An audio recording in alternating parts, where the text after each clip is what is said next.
pour le message. Seigneur, nous te bénissons, je te rends toute la gloire parce que c'est toi qui es Dieu. C'est un privilège énorme que nous avons encore de pouvoir entendre ta parole. Père, nous ne pouvons pas payer cela.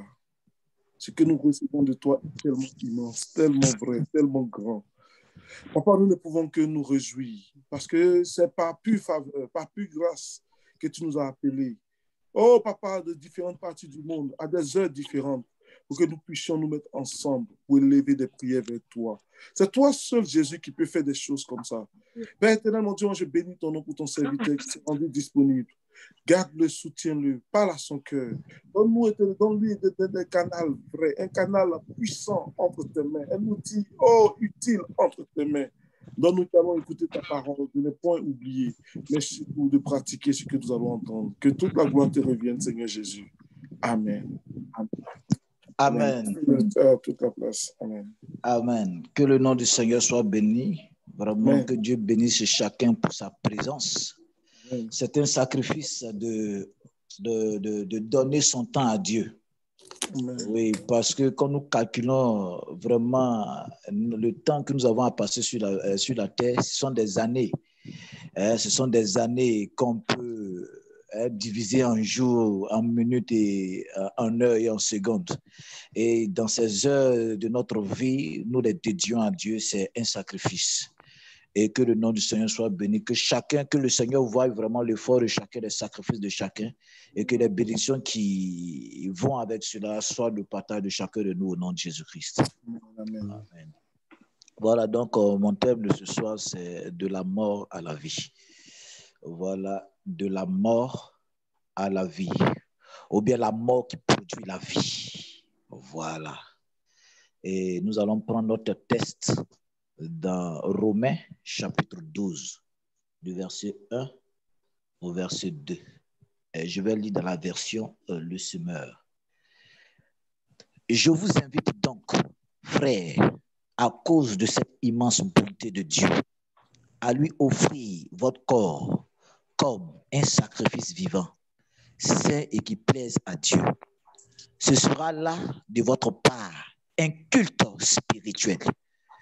Ne vous laissez pas modeler par le monde actuel, mais laissez-vous transformer par le renouvellement de votre pensée pour pouvoir discerner la volonté de Dieu, ce qui est bon, ce qui lui plaît et ce qui est parfait.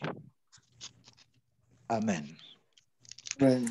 Donc, selon ce passage, la Bible voudrait que nous soyons vraiment tous des sacrifices pour lui. Et pour être vraiment ces sacrifices pour lui, le Seigneur dans ce passage a donné quand même plus d'une condition. Dans l'Ancien Testament, ceux qui devaient s'approcher de Dieu pour l'adorer s'approchaient avec souvent des animaux pour l'expiation de leurs péchés, pour des actions de grâce, pour des offrandes volontaires. Dieu avait recommandé d'apporter des animaux. Pourquoi? Parce que les animaux symbolisaient le sacrifice que nous devons rendre à Dieu. Et de ce sacrifice résumait le sacrifice de Christ pour nous. Christ est venu et il est l'agneau de Dieu qui ôte le péché du monde.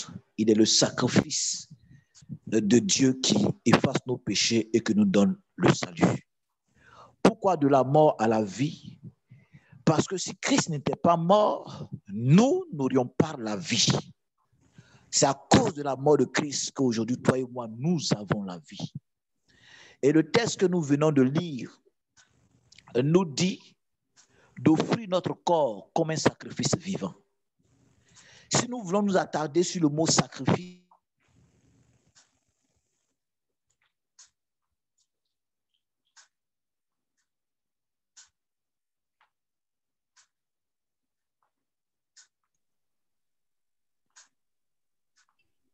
Allô? si ce sacrifice c'est la mort, dans le passage la Bible dit que votre corps soit un sacrifice, et puis Paul ajoute vivant. Donc le sacrifice qui est la mort doit devenir la vie en fait. Parce que notre vie doit être un sacrifice. Nous devons passer par la mort afin que la vie de Christ prenne forme. Quand nous acceptons Jésus comme notre Seigneur et notre Sauveur personnel, tout ce qui était de nous, tout ce que nous pensions, tout ce que nous croyons doit mourir. Amen. Doit Pasteur mourir. Oui, Pasteur amen. Louis, Amen. oui, il y a un bruit lorsque tu parles. Je ne sais pas si tu as mis un écouteur ou si tu as... Ok, donc j'enlève l'écouteur alors. D'accord, ok. Parce que ça émet un bruit un peu fort. Ce qui fait qu'on n'entend pas trop bien. Ok, ah d'accord. Donc ça va? Ouais, là c'est parfait. Ok, ça marche. Donc voilà. Donc je disais, le thème c'est de la mort à la vie. Et selon l'Ancien Testament, quand on devait offrir des sacrifices à Dieu, quand on devait adorer Dieu, il fallait lui offrir des sacrifices. Il fallait venir avec des animaux qui étaient prescrits dans la loi mosaïque pour des actions de grâce, pour des offrandes volontaires, pour l'expiation des péchés. Pour des offrandes volontaires et tout ça, il fallait des sacrifices. Alors, selon ce texte, la Bible nous voudrait que notre corps soit pour lui un sacrifice vivant. Et donc, je disais, pour qu'il y ait sacrifice selon l'Ancien Testament, il fallait que l'animal soit tué. Il faudrait qu'il y ait mort d'abord. Et c'est quand il y a mort de l'animal qu'on pouvait parler de sacrifice. Donc, si nous partons sur ce principe de base, alors le sacrifice correspond à la mort. Or, le texte nous dit que notre corps soit un sacrifice vivant. Donc, on oppose la mort à la vie, le sacrifice à la vie. Comme pour dire, pour qu'il y ait la vie, il faudrait d'abord qu'il y ait la mort. Donc, nous, aujourd'hui, si nous voulons être un sacrifice vivant, si nous voulons manifester la vie de Dieu, il faudrait qu'on soit mort en nous-mêmes. C'est pourquoi, comme vous le disiez, le livre de Romains chapitre 8, quand vous lisez le livre de Romains chapitre 8, plutôt le livre de Romains chapitre 6, le verset 11, voici ce que la Bible nous enseigne. Il dit, ainsi vous-même, regardez-vous comme mort au péché et comme vivant pour Dieu en Jésus-Christ. Donc, quand quelqu'un est mort pour Christ, ça veut dire qu'il est mort au péché.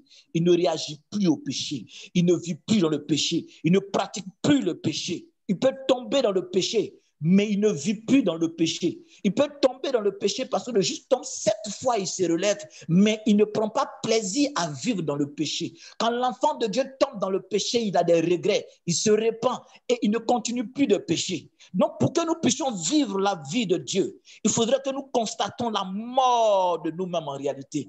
Il faudrait que nous soyons morts en nous-mêmes, morts à la pratique du péché. Nous devons mourir parce que quoi? Si nous ne mourrons pas, nous ne pourrons pas obéir à la parole de Dieu.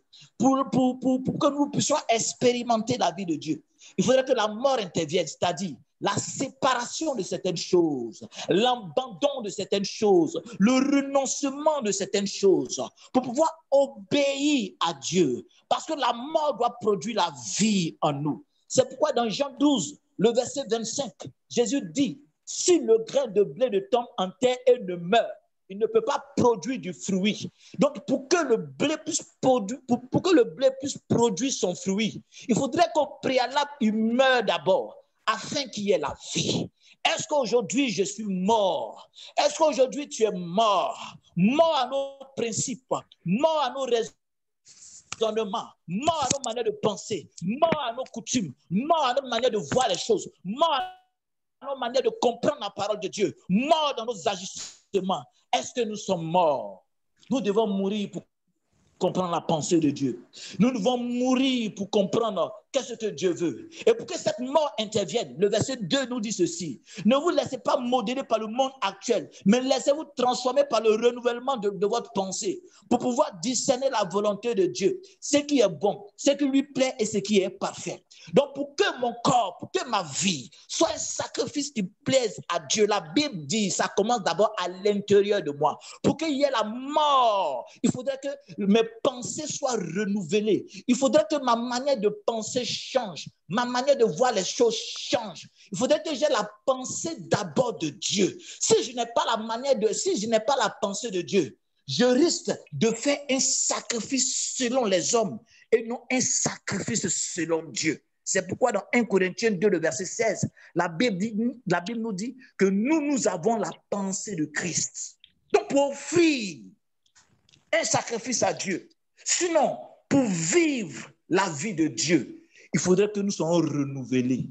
C'est pourquoi les enseignements qui sont donnés vont dans ce contexte, vont dans ce sens, pour nous amener à penser la pensée de Dieu, pour pouvoir offrir un culte, une adoration qui lui est due, sans quoi nous risquons de donner à Dieu un sacrifice, une adoration qui ne lui sied pas. Il nous faut être transformés par le renouvellement de l'intelligence. Parce que, bien aimés de Dieu, nous sommes dans un monde où le monde veut nous modeler, mais Dieu veut nous transformer. Nous sommes en bataille entre la pensée de ce monde et la pensée de Dieu. Le diable a mis un système dans lequel ils veulent nous diriger, ils veulent nous dominer parce que la Bible dit, le monde entier est sous la puissance du malin, mais nous sommes de Dieu. Dieu voudrait que nous ne soyons pas sous la puissance du diable. C'est pourquoi notre manière de penser doit être transformée. Notre manière de voir les choses doit être transformée pour que notre sacrifice soit réel. Pour qu'on ne vive pas une vie avec Dieu, mais une vie fade. Une vie selon le monde, une vie selon les principes de ce monde, une vie selon les critères de ce monde, bien-aimé de Dieu. Est-ce que je suis mort réellement en Christ? Est-ce que je suis mort réellement dans ma foi? Est-ce que je suis mort au péché pour que la vie de Dieu puisse prendre forme? Vous voyez, il dit dans ce passage-là, ne vous laissez pas modeler par le monde actuel. Pour que véritablement nous soyons sacrifices, Dieu va d'abord amener sa pensée, renouveler notre pensée. Mais il dit, lorsqu'il va amener cette pensée, lorsqu'il va donner ses enseignements, il faudrait qu'on se laisse transformer. Il ne faudrait pas qu'on résiste à ce que nous allons entendre. Il ne faudrait pas qu'on raisonne avec ce qu'on entend. Mais on doit d'abord discerner, on doit chercher. Si cela vient de Dieu, alors nous devons appliquer la parole de Dieu. Même si ça va contre notre entendement, même si ça va contre notre manière de penser, c'est la pensée de Dieu qui prime dans tout ce que nous faisons. Dans Proverbes chapitre 4, le verset 23, la Bible dit, garde ton cœur plus que toute autre chose, car de lui viennent les sources de la vie. Pour dire ce que tu penses, c'est ce que tu es. La pensée va diriger ton corps. Tout ce que tu fais, tu as déjà pensé à cela. Avant de venir cette ligne de prière, c'est parce que tu as pensé à venir à la prière que tu y es. Donc, on pense d'abord à quelque chose avant de passer à l'action. Pour que notre corps suive, pour que notre corps soit un sacrifice, il faudrait qu'au préalable, il y ait une pensée qui le dirige. Il faudrait qu'il y ait une pensée qui le motive. Quelle est la pensée que j'ai? Quelle est la pensée que tu as? Est-ce que nous sommes réellement renouvelés? Si nous sommes renouvelés, nous allons accepter la parole de Dieu telle qu'elle est. Nous n'allons pas raisonner avec la parole de Dieu. C'est pourquoi elle nous a été donnée. Dieu a pris son temps avec plusieurs auteurs pour écrire Genèse jusqu'à l'Apocalypse, pendant des années, pendant des siècles, pour que toi et moi, nous ayons la pensée de Dieu. Bien-aimés, si nous voulons entreprendre quelque chose, nous devons consulter la parole de Dieu. Tu veux entreprendre quelque chose par rapport au mariage. Qu'est-ce que Dieu pense par rapport au mariage? Si tu veux entreprendre quelque chose par rapport à un domaine bien précis, qu'est-ce que Dieu pense de cela? Si tu veux divorcer, te remarier, qu'est-ce que Dieu pense de cela? Nous devons avoir la pensée de Dieu. Si nous avons réellement la pensée de Dieu, nous avons la pensée véritable de Dieu, nous pourrons l'adorer réellement. Nous pourrons faire le sacrifice qui lui est dû réellement. Dans Éphésiens chapitre 5, le verset 10, la Bible dit ceci. Comme des enfants de la lumière, efforcez-vous de discerner ce qui plaît au Seigneur. Parce que nous devons comprendre que le modèle qui est le monde, que le monde nous propose, l'enseignement, la pensée de Dieu va nous donner de comprendre. Si ce que le monde nous propose est vrai, ça plaît à Dieu ou ça ne plaît pas à Dieu. Nous devons avoir la pensée de Dieu. Nous devons avoir la parole de Dieu. Nous devons chercher Dieu. Nous devons ouvrir la Bible. Nous devons prendre même des notes, tout ce qui est dit. Et puis ensuite chercher Dieu en fonction de ce que nous avons entendu. Car nous serons jugés en fonction de ce que nous avons entendu. Nous serons jugés en fonction de ce que nous faisons. Et notre vie aura cette qualité-là, cette qualité devant Dieu, cette valeur-là devant Dieu, parce qu'on aura mis en pratique la parole que nous avons entendue. Bien-aimés, notre vie, nous devons mourir pour que la vie puisse se manifester en nous dans le nom de Jésus. Il dit ceci, offrez votre sacrifice offrez votre corps comme un sacrifice vivant et saint. Donc ici, il y a une autre dimension après que notre sacrifice soit vivant, c'est-à-dire que nous vivons, nous faisons des sacrifices pour le Seigneur, mais ensuite, ces sacrifices-là doivent être conformes, parce qu'il dit, ce qui offre votre corps comme un sacrifice vivant, saint qui plaise à Dieu. Or, quand on parle de la sainteté de Dieu, ce n'est rien d'autre que sa parole. Dans 1 Timothée chapitre 4, le verset 5, il dit ceci, il dit tout est sanctifié par la parole et par la prière. En d'autres termes, en pratiquant la parole, nous nous sanctifions. En pratiquant la parole, nous sommes saints. Et donc, nous devons faire les choses selon la parole de Dieu, parce que notre Dieu est saint. Notre Dieu est puissant.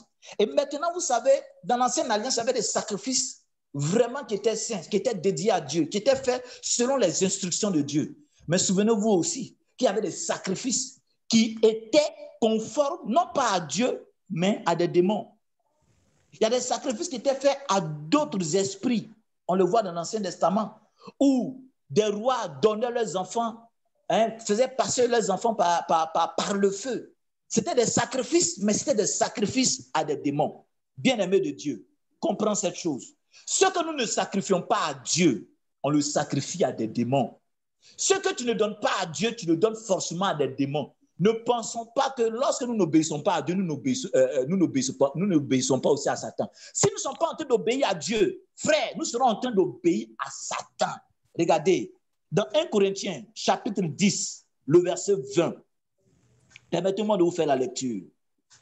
1 Corinthiens, chapitre 10, le verset 20 nous dit ceci. Je dis ce qu'on sacrifie, on le sacrifie à des démons et non à Dieu. Or, je ne veux pas que vous soyez en communion avec des démons.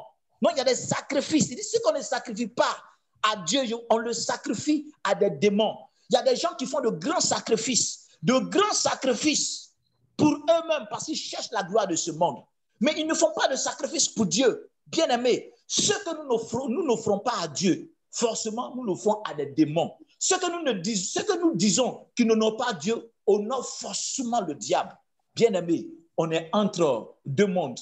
On est entre deux entités. On est entre la lumière et les ténèbres. Et de part et d'autre, il y a une influence. Mais nous devons nous laisser influencer par le royaume de la lumière. Parce que nous sommes enfants de la lumière. Si quelqu'un vit, il vit forcément pour quelqu'un. Il vit forcément pour une entité. Il faut forcément pour quelque chose. Quelqu'un ne peut pas dire qu'il vit pour lui-même. Ça n'existe pas. Dans Romains chapitre 14, ce qu'on sacrifie, on le sacrifie à des démons. Dans Romains chapitre 14, le verset 7, voici ce que la Bible dit. En effet, nul de nous ne vit pour lui-même et nul ne meurt pour lui-même. Donc, ça veut dire la vie que nous menons, on vit pour quelqu'un en réalité. Chaque acte que nous posons, nous le posons pour quelqu'un, soit pour glorifier Dieu, soit pour glorifier le diable. Ce n'est pas pour nous-mêmes. Souvent, il y a des gens qui disent, moi, je veux me faire plaisir. Ah, laissez-moi, je veux me faire plaisir. Mais en réalité, l'homme ne se fait pas plaisir. Il fait plaisir soit à Dieu, soit à Satan. Regardez, je vous donne encore un autre test. Dans Galates chapitre 5, le verset 17. Car la chair a des désirs contraires à ceux de l'esprit. Et l'esprit en a de contraires à ceux de la chair. Ils sont opposés entre eux, afin que vous ne fassiez point ce que vous voudriez. La Bible dit, la chair et puis l'esprit sont opposés. Et de sorte que lorsque quelqu'un veut faire quelque chose, il ne fait pas ce que lui veut, mais il fait plutôt ce que l'Esprit de Dieu veut ou bien ce que la chair veut. Or, la chair a été vaincue par le diable. Donc, on n'obéit pas à nous-mêmes. Non. Le test, là, vous allez voir qu'à la fin, la volonté de l'homme est portée sur deux entités, sur le bien ou sur le mal. Je vous refais la lecture. Il dit, car la chair a des désirs contraires à ceux de l'esprit, et l'esprit en a de contraires à ceux de la chair. Ils sont opposés entre eux, afin que vous ne fassiez point ce que vous voudriez. Donc, ce que tu veux, tu ne peux pas faire. Mais c'est ce que l'Esprit de Dieu tu feras, ou bien c'est ce que la chair ou bien le diable veut, c'est ce que tu feras. Bien-aimé, on ne vit pas pour nous-mêmes. Tout ce que nous posons comme acte, on ne le fait pas pour nous-mêmes. Même si notre chair prend plaisir à ça, on le fait pour une entité. Il y a quelqu'un qui est glorifié dans le secret. C'est Jésus-Christ ou bien c'est le diable. Des gens seront étonnés à la fin, au soir de leur vie. Ils vont se retrouver devant le diable et puis le diable va leur dire, bon, mon serviteur, viens dans la joie de ton maître. Ils seront étonnés, au lieu que ce soit Jésus qui leur dit ça. Ils vont dire, non, nous, on ne t'a pas servi sur la terre. Il va dire, si. Nous, on ne m'a pas servi de manière libérale. Mais toutes les fois que tu as désobéi à la parole de Dieu, c'est à moi que tu obéissais. Il va te dire, mais il faut lire dans la Bible. Ce qu'on ne sacrifie pas à Dieu, on le sacrifie à des démons. Il dit, il faut lire encore dans la Bible. Nul ne vit pour lui-même. Donc, on ne vit pas pour nous, bien-aimés de Dieu. Notre corps, notre être est dédié à Dieu. Nous sommes nés pour ressembler à Dieu. Nous sommes nés pour obéir à Dieu. Donc, notre moi doit mourir. Nos raisonnements doivent mourir. Nos manières de penser doivent mourir pour que la vie de Dieu puisse prendre forme dans notre vie, bien-aimés. Amen, amen. Si nous voulons vraiment être des sacrifices pour Dieu, oublions-nous, bien-aimés. Sur cette terre, on est des étrangers. Je vous assure qu'on est des étrangers. Ne vis pas par rapport à l'autre. Ne paye pas quelque chose pour prouver quoi que ce soit à qui que ce soit. Vis ta vie. Vis ta vie. Il ne faudrait pas que tu sois dirigé par les pensées de quelqu'un d'autre. Tu ne dois pas être conditionné par rapport à ce que les autres pensent. Bien-aimé, c'est pourquoi j'aime les écrits de Paul. Paul était un homme inspiré. Paul a vécu une vie vraiment spirituelle. Dans 1 Corinthiens, regardez ce que Paul dit qui m'a touché. 1 Corinthiens chapitre 4, verset 3, il dit ceci. Pour ma part, peu m'importe le jugement que vous ou une instance humaine pouvez porter sur moi. D'ailleurs, je ne me juge pas non plus moi-même. Car bien que je n'ai rien à me reprocher, ce n'est pas cela qui fait de moi injuste. Celui qui me juge, c'est le Seigneur. Voici comment Paul vivait. Paul s'en fichait pas mal de ce qu'on va dire de lui. Un serviteur de Dieu, bon, regarde comment il est, voici ce qu'il fait, ou bien c'est un grand serviteur de Dieu, ou bien c'est un petit serviteur de Dieu. Ce n'était pas le problème de Paul. Le problème de Paul, lui, il veut plaire à son Jésus parce qu'il sait qu'il ne vit pas pour lui, il vit pour quelqu'un. C'est cela qui va procéder à glorifier le nom du Seigneur, que le nom du Seigneur soit glorifié. Nous aussi, ça doit être notre attitude. On ne doit pas être influencé par qui que ce soit. Ce que la Bible dit de faire, on le fait. Même si on va dire on est gaou, en Côte d'Ivoire, si on dit gaou, c'est pas là-bas comme on dit. Même si on dit que tu n'es pas à la mode, c'est ce que la Bible te dit de faire, il faut le faire. Si tu dois faire des sacrifices, vous voyez, les sacrifices de l'Éternel étaient une abomination aux Égyptiens. C'est pourquoi ils étaient aussi obligés de sortir de l'Égypte pour aller offrir leurs sacrifices dans le désert. Les sacrifices que tu vas faire au milieu du monde, les gens ne vont pas aimer ça. La manière dont tu vas te consacrer, tu vas te sanctifier, ça va les condamner. Ils vont se sentir, ça va leur faire des reproches. Les gens n'aiment pas la sanctification. Le monde n'aime pas ça.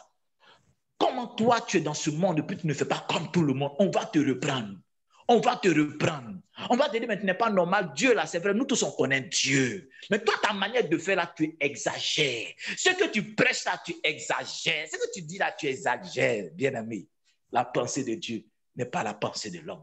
C'est pourquoi nous devons être renouvelés. Notre pensée doit être renouvelée. Et aussi, de la manière, je paraphrase, de la manière, le ciel, la terre est éloignée du ciel. C'est comme ça aussi, les pensées de Dieu sont éloignées de nos pensées. Donc, quand nous avons la pensée de Dieu, nous sommes dans une autre dimension. Nous sommes dans une autre sphère. Nous sommes dans le monde, mais nous ne sommes pas du monde. Nous sommes dans le monde, mais nous n'appartenons pas au monde. Nous sommes distingués, nous sommes consacrés. Nous sommes des sacrifices vivants pour le Seigneur Jésus-Christ de Nazareth. Bien aimés, si nous voulons réussir notre vie chrétienne, oublions le monde. Le monde veut nous modeler, mais oublions le monde. Ouvrons la Bible, puis consultons-la. Cherchons à plaire à Dieu, ne cherchons pas à plaire à des hommes, ne cherchons pas à plaire à qui que ce soit, sinon on risque d'échouer sur la terre. On risque d'échouer sur la terre pour rien. Certains vont te dire, non, si on ne fait pas ça, là, qu'est-ce que les gens vont dire? Non. Donc, à cause des gens, d'autres gens oublient la parole de Dieu. Oh, Jésus a dit, celui qui aura honte de moi et de mes paroles, au milieu de cette génération perverse et adultère, moi aussi j'aurai honte d'elle lorsque je reviendrai dans la gloire de mon Père et dans la gloire de ses saints anges. Donc celui qui a honte de mettre en pratique la parole de Dieu à cause de ce qu'on dira de lui, Jésus aussi aura aussi honte de lui lorsque la trompette va sonner. On ne doit pas faire attention à ce que les autres disent, que notre vie soit un sacrifice de bonne odeur. Que Dieu nous aide. Que la grâce du Seigneur soit avec nous pour que nous puissions véritablement être un sacrifice de Dieu. Que notre vie, que nous mourons nous-mêmes pour que la vie de Dieu prenne le contrôle. Que rien ne vienne faire obstacle à la pensée de Dieu dans notre vie. Que Dieu nous aide à comprendre ces choses.